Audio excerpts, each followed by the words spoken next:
Ada sebuah kisah dari Abu Nawas yang membuat kita geleng-geleng kepala akan kecerdikan sang sufi satu ini. Pasalnya tak hanya sekali dua kali Abu Nawas mampu membalikkan keadaan, bahkan malah balik menyerang, yang membuat lawan bicaranya mati kutu tak berkutik. Kali ini Abu Nawas sedikit didoakan mati dengan melalui sebuah pertanyaan. Tapi Abu Nawas, sufi jenius ini, malah merontokkan mental lawan bicaranya. Berikut kisahnya. Kisah ini diawali dari ada seorang sufi asing bertanya kepada Abu Nawas. "Abu Nawas, kapan kiranya kau mati?" tanya seseorang kepada Abu Nawas. Walau mendapatkan pertanyaan yang nyeleneh, namun Abu Nawas tetap meresponnya dengan baik. Abu Nawas juga meminta orang yang bertanya tersebut agar menjelaskan pertanyaan itu. "Hah? Gimana? Coba jelasin maksud dari pertanyaan Tuan tadi.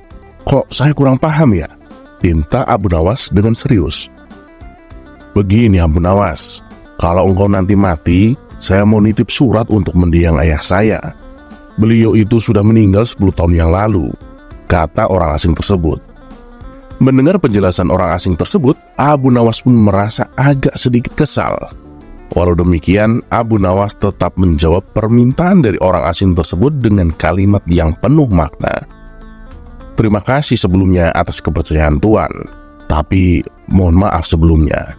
Permintaan Tuan itu nggak bisa saya penuhi," jawab Abu Nawas. "Loh, memangnya kenapa Abu Nawas? Ada masalah apa?" tanya orang asing tersebut kepada Abu Nawas. "Bukan apa-apa sih, tapi gimana ya? Gini Tuan, saya tuh nggak tahu jalan arah ke neraka jahanam," jawab Abu Nawas. Kemudian mendadak wajah orang asing tersebut merah padam. Sambil menunduk, ia pun pergi dari tempat Abu Nawas berada. Dari kisah ini bisa dipetik sebuah pelajaran. Hendaknya lebih berhati-hati dalam bertutur kata. Sebab apa yang keluar dari mulut kita belum tentu akan bisa diterima dengan baik oleh orang lain. Selain itu, setiap perkataan yang kita ucapkan bisa saja membuat orang lain merasa tersinggung.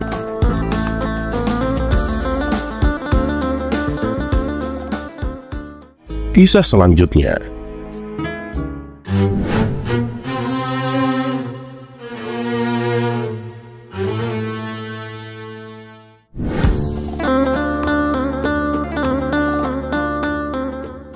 Abu Nawas adalah seorang penyair yang sangat cerdik dan pintar.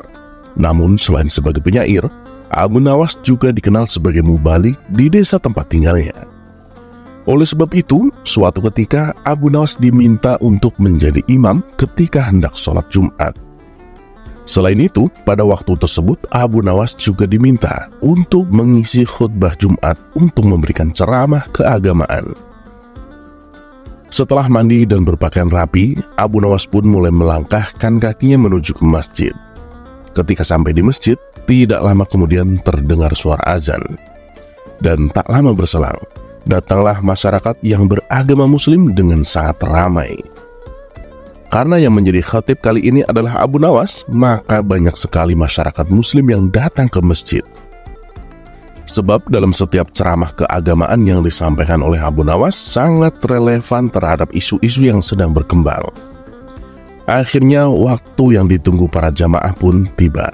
Abu Nawas naik ke mimbar dan segera memulai khutbahnya. Khutbah tersebut dimulai dengan salam dan berlanjut pada materi yang akan disampaikan oleh Abu Nawas. Namun pada saat berkhutbah, Abu Nawas melihat para jamaahnya yang mengantuk, bahkan sampai tertidur. Melihat hal itu, kemudian Abu Nawas berteriak, "Api, api, api!" dengan sangat keras. Hal tersebut sontak membuat para jamaah sangat terkejut dan berdiri mencari keberadaan api tersebut. Bahkan ada juga jamaah yang hanya saling pandang satu sama lain. Kemudian ada salah seorang jamaah yang menanyakan di mana apinya kepada Abu Nawas. Walau ada jamaah yang bertanya demikian, tapi Abu Nawas tetap melanjutkan khutbahnya. Kemudian keluarlah perkataan dari Abu Nawas, "Jika ada api yang dahsyat di neraka bagi mereka yang lalai dalam beribadah." Maksud dari teriakan api-api dari Abu Nawas adalah api neraka tersebut. Barang siapa yang lalai dalam beribadah, maka ia akan merasakan panasnya api neraka. Usai melakukan ceramah tentang api neraka, kemudian Abu Nawas menutup khutbahnya dengan lantunan doa-doa. Setelah itu, Abu Nawas memimpin sholat Jumat dengan khusyuk yang diikuti oleh para jemaah.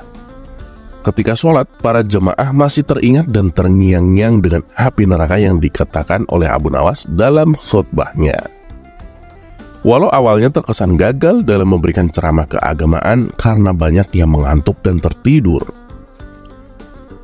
namun sesungguhnya Abu Nawas berhasil membuat para jemaah untuk selalu rajin beribadah. Sebab para jemaah selalu ingat dengan khutbah Abu Nawas, di mana saat itu ia mengatakan bahwa mereka yang malas beribadah akan merasakan panasnya api neraka.